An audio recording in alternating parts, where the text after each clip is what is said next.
Assalamualaikum warahmatullahi wabarakatuh. Saudara-saudaraku seiman yang dimuliakan Allah Subhanahu wa taala, pada kisah kali ini ialah salah seorang sahabat dari Nabi Shallallahu alaihi wasallam yang ikut dalam perang Uhud. Namun Rasulullah berkata bahwa dia adalah termasuk ahli neraka. Siapakah dia dan apa yang ia lakukan sehingga Rasulullah Shallallahu alaihi wasallam menjulukinya sebagai ahli neraka? Di perang Uhud, di tengah pasukan muslim ada seorang munafik yang ikut bergabung dalam pasukan. Beliau ini bernama Utsman. Pada awalnya ia tidak mau ikut bersama rombongan pasukan muslim karena ia sakit hati atas ucapan Rasulullah Shallallahu alaihi wasallam bahwa ia adalah ahli neraka. Karena itulah ia diam saja di rumah saat kaum muslim pergi untuk berperang. Kemudian keesokan harinya setelah keberangkatan kaum muslim, beberapa perempuan dari Bani Ja'far menemuinya lalu mencela dan mengancamnya. "Hai Utsman, orang lain keluar untuk berperang sedangkan engkau diam saja di rumahmu. Apakah kau tidak malu? Mestinya kau merasa malu karena hanya berdiam diri di rumah seperti perempuan." Ia tidak menjawab sepatah kata pun. Alih-alih ia pergi menghindari mereka. Namun para perempuan itu mengejarnya dan berkata lagi, "Sungguh kau seperti perempuan. Kau mau keluar untuk pergi berperang sedangkan kau hanya duduk nyaman di rumah saja." Karena terus-terusan dikecam dan dikatai oleh perempuan, harga diri Utsman terbangkitkan. Disertai rasa marah karena para perempuan itu terus mengejarnya, ia bergegas memasuki rumah dan keluar lagi dengan membawa pedang, tombak dan perisainya. Kemudian ia menaiki kuda tunggangannya dan bergerak menuju Uhud untuk menyusul Rasulullah dan pasukan muslim.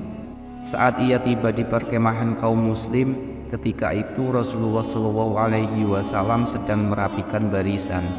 Utsman berjalan dari barisan paling belakang hingga tiba di barisan paling depan.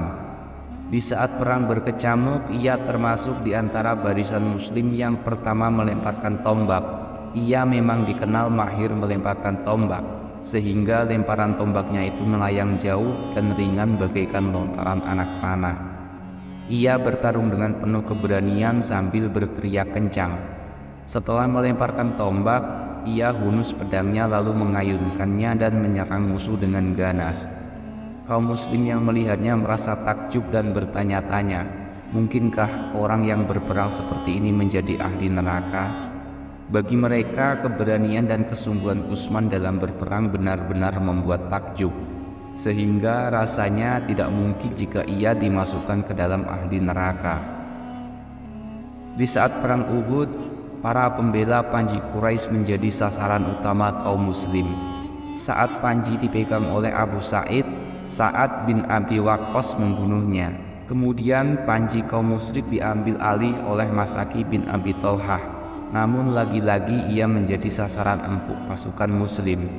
Tombak yang dilemparkan oleh Asim bin Sabit bin Abi al-Aflah itu melukai tubuh Mas'aki, hingga ia berjalan terbuyung-buyung sambil tetap memegang Panji. Dan karena Mas'aki tak lagi sanggup berdiri, Panji Quraisy dibawa oleh saudaranya yaitu Al-Harith bin Thalhah. Namun lagi-lagi Asim menyerangnya dan berhasil membunuhnya. Panji kaum musyrik kemudian dibawa oleh saudaranya Mas'aki dan Al-Harith yaitu Kilab bin Abi Thalhah, yang akhirnya tewas dibunuh oleh Utsman. Kemudian Surah bin Qamim mengambil dan membawa Panji kaum musyrik, lalu bergerak cepat menuju barisan kaum muslim untuk menyerang. Namun ternyata hanya untuk menyongsong kematiannya saja. Ia mati terbunuh ditebas pedang seorang muslim. Panji Quraisy kemudian dibawa oleh Syawab, yaitu budak milik keluarga Abdar.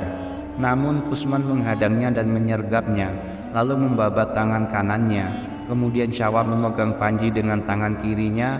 Utsman terus mendesak lalu membabat tangan kirinya, hingga Syawab memeluk Panji Quraisy itu dengan dua pangkal lengannya dan melindunginya dengan punggung. Syawab berteriak kepada pasukannya, "Wahai Bani Abduddar, apakah kalian akan menyerah?" Utsman tidak memberi kesempatan lebih lama kepada Syawab untuk bertahan. Kilatan pedangnya begitu tajam dan cepat, menembus tubuh Syawab hingga ia terkapar tak bernyawa. Ia jatuh tersungkur seperti anak-anak Tolhah yang tumbang demi mempertahankan panji kaum musyrik. Utsman terus berperang mengayunkan pedangnya, membabat dan menumbangkan siapa saja musuh yang dihadapinya. Telinganya masih terngiang kecaman dan hinaan para perempuan di kampungnya. Kau tak ubahnya seperti perempuan, kau mau pergi berperang sedangkan kau duduk nyaman di rumah. Ternyata karena ini darahnya bergejolak panas ketika mendengar ucapan mereka. Ia ingin membuktikan kepada semua orang bahwa ia adalah lelaki sejati, lelaki pemberani, dan juga petarung yang tangguh. Tak seorang pun boleh menyebutnya perempuan, dan ia benar-benar menunjukkan keberaniannya. Telah banyak kaum Quraisy yang tumbang di tangannya. Ia terus bergerak lincah menembus barisan musyrik dan membabat semua musuh yang ditemuinya. Suara kaum perempuan di kampungnya itu terus terngiang seakan-akan tak pernah lenyap dari gendang telinganya. Ucapan mereka itu menjadi minyak yang menyalakan semangat perangnya. Ketika kaum muslim merasa kemenangannya telah mereka genggam, mereka sibuk mengumpulkan apapun yang mereka dapatkan di medan perang. Sementara Utsman masih terus menyerang kaum Quraisy. Pedang Utsman patah setelah ia bertarung cukup lama, sehingga ia berteriak, "Kematian lebih baik daripada kabur di medan perang. Hai orang Aus, bertarunglah kalian sampai mati, dan lakukan seperti yang aku lakukan." Kemudian ia berlari cepat menyerbu pasukan musyrik. Kaum muslim yang melihatnya berkata, ia pasti terbunuh. Namun tak lama kemudian ia terlihat keluar lagi dari barisan musyrik dan berteriak, "Hadapilah aku orang Safari." Dan ia kembali lompat dan menyerbu barisan musyrik. Kaum muslim yang melihatnya berkata lagi, ia pasti terbunuh kali ini. Tetapi tak lama kemudian ia muncul dan berteriak, "Hadapilah aku orang Safari." Dan ia loncat lagi masuk ke dalam barisan kaum musyrik. Tak lama berselang, Utsman keluar lagi dari barisan orang musyrik. Kemudian Khalid Al-A'lam Al-Ukaili menghadangnya. Keduanya bertarung dan Utsman masih terlalu tangguh bagi Khalid. Tidak butuh waktu lama, Utsman menebaskan pedangnya membabat leher Khalid hingga ia jatuh terkapar dengan leher terpisah dari badan. Singkat cerita, dengan kuatnya Utsman dalam berperang, ia sendiri mendapatkan cukup banyak luka di saat berperang. Namun di saat seorang sahabat mengucapkan selamat kepada Utsman yang akan mendapatkan kesyahidan dalam berperang, justru jawaban Utsman sangat bertolak belakang. "Demi Allah, aku berperang bukan karena agama, tapi aku berperang semata-mata demi harga diriku. Ketika Quraisy datang menyerang, aku menghadapinya," kata Utsman. Suara Utsman terdengar lemah dan terbata-bata. Beberapa luka di tubuhnya mengalirkan darah hingga wajahnya terlihat pucat. Dan sebab menahan rasa sakit yang hebat, karena merasa tak tahan lagi, akhirnya Utsman mengambil sebatang anak panah, lalu menusukkan ke badannya sendiri dengan anak panah itu. Kemudian ia pun mati karena bunuh diri. Saudaraku seiman yang dimuliakan Allah Subhanahu wa Ta'ala, jadi benarlah ucapan Rasulullah SAW ketika berbicara tentang Utsman bahwa ia adalah ahli neraka. Dan inilah sedikit kisah tentang Utsman, salah seorang yang bertarung di medan perang namun ia tidak mendapatkan pahala dan bahkan dia menjadi ahli neraka karena kesalahannya. Semoga kita bisa mengambil hikmah dan pelajaran dari kisah Utsman ini, yaitu pentingnya dalam menjaga niat dalam melakukan ibadah.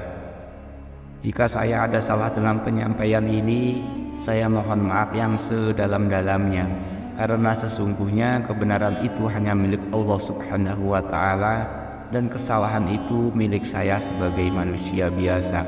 Saya akhiri, subhanaka Allahumma wa bihamdika, asyhadu an la ilaha illa anta, astaghfiruka wa atubu ilaik.